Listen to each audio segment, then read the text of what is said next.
July 15th. Today, when taking a look at the Sunday edition of the New York Times, I was very struck by an article by one of my favorite book reviewers, Michiko Kakutani.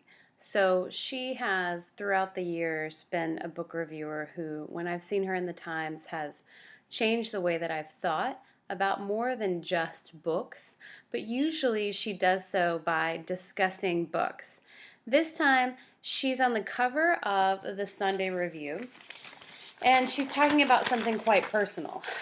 So we have this collage graphic on the opening, and the title for the Sunday Review was "When History Repeats," but the title for the online edition is "I Know What Incarceration Does to Families. It Happened to Mine."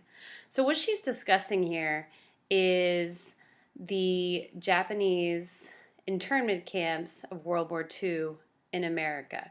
And she is making a parallel in this editorial between that experience that her parents went through, her mother specifically, along with her sister and her grandparents, when they were living in Berkeley. They were, it seems like within a few weeks of the bombing of Pearl Harbor, told to pack up their things, to abandon their house, their dog, their possessions, and were moved into a series of internment camps, the first one being just stables, horse stables that had recently been converted. She cites several statistics during the Japanese internment camps. Over 120,000 people were interned. 2/3 of them were American citizens, but because of their Japanese descent, they were seen as threats to the state.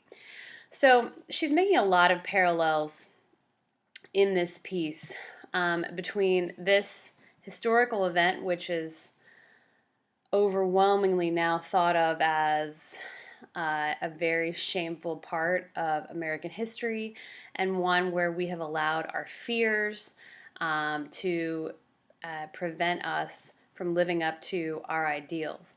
She sees the same thing happening now at our borders, specifically the more recent activities that have happened where children have been separated from their parents at borders, and how we have been keeping them in kind of internment camp-like situations, and have not necessarily done a very good job of reuniting them with their families that we separated them from at the borders. So she's also not only drawing parallels between those two kind of internment situations, but she's also drawing some parallels between the thinking that's happening behind it.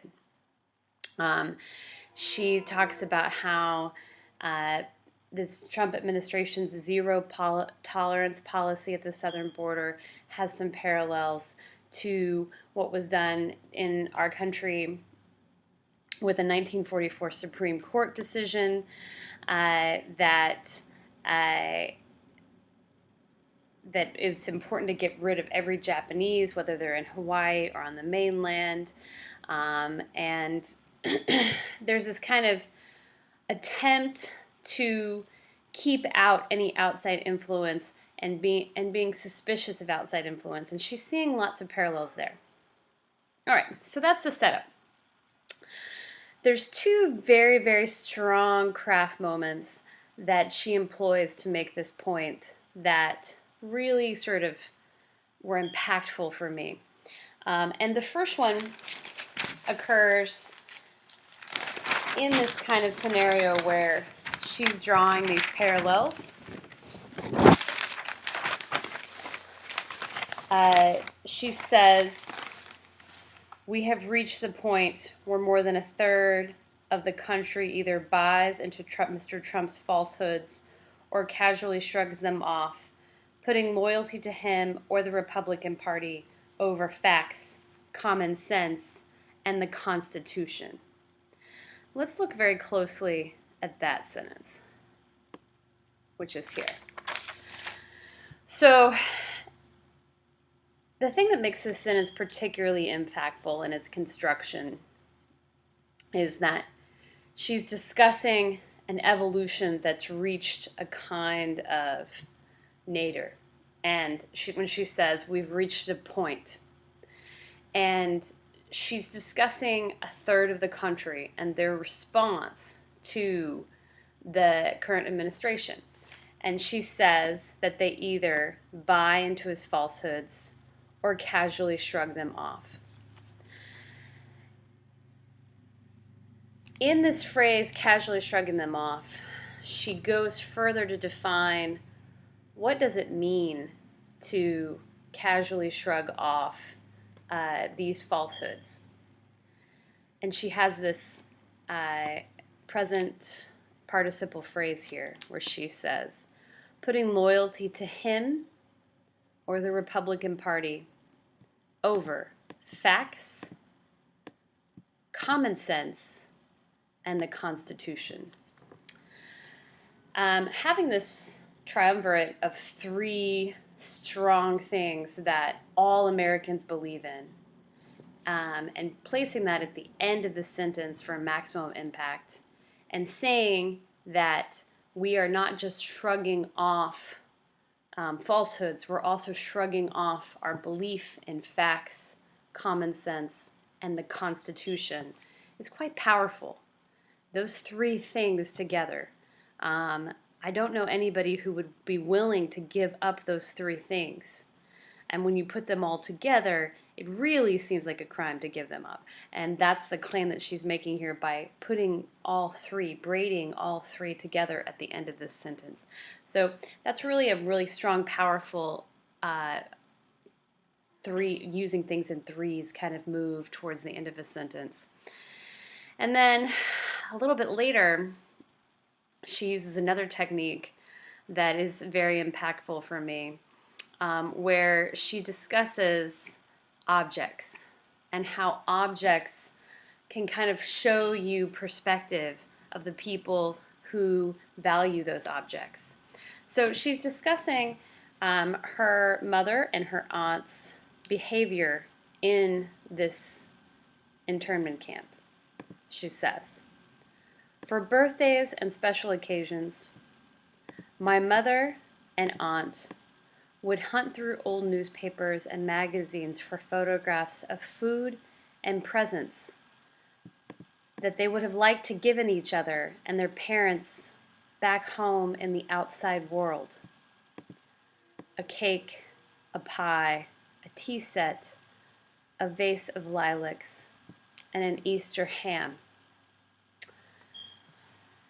This detail here was extremely emotional for me to read. To think that the people involved in this tragedy, the victims of our own xenophobia, would be reduced to cutting out pictures for presents. You know, I'm going to give you this picture of a cake. I'm going to give you this picture of an Easter ham because I am not allowed to give you the real thing. It's quite impactful. And even this list seems to me to be a very American list, and also sort of reinforces the identity of these people who were seen as un-American and a threat to America as in fact quite American. They're taking pictures of an Easter ham, a pie. These are American foods that they wish that they had the opportunity to work hard for, purchase, and give to each other. And that's what their lives were prior to this internment. So this is an ideal place where we have the power of more than three things, a list of things, but the concrete, tangible aspect of the objects here is what leaves me with a real sense of three-dimensional understanding of what my country has put these people through historically and what it's currently putting people through. That's Craft Box for July 15th. Thanks.